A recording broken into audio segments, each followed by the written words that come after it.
Deuteronomy 10. What the Lord requires.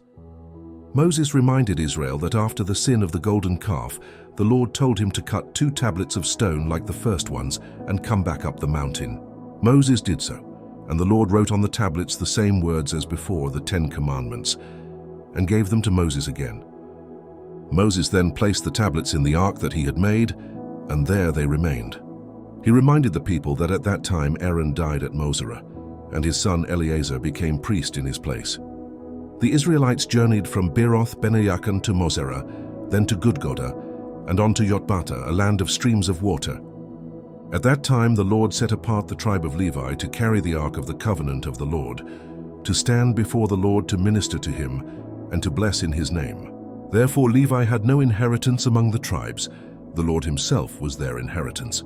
Moses said that he stayed on the mountain 40 days and 40 nights as before, and the Lord listened to him again, and did not destroy Israel. Then the Lord told Moses to rise and lead the people forward, so they might enter and possess the land he swore to their fathers. Moses then asked Israel what the Lord required of them, except to fear the Lord their God, to walk in all his ways, to love him, to serve him with all their heart and soul, and to keep his commandments and statutes for their good. He reminded them that the heavens and the highest heavens belong to the Lord, the earth and everything in it. Yet the Lord set his heart in love on their fathers, Abraham, Isaac, and Jacob, and chose their offspring after them.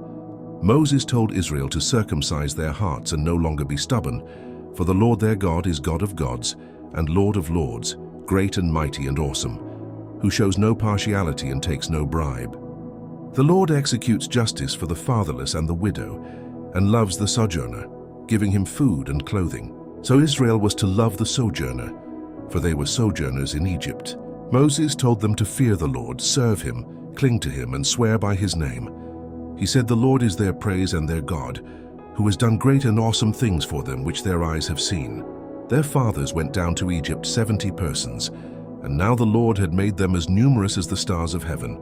Next comes Deuteronomy 11, where Moses calls Israel to love and obey the Lord, and sets before them blessing and curse.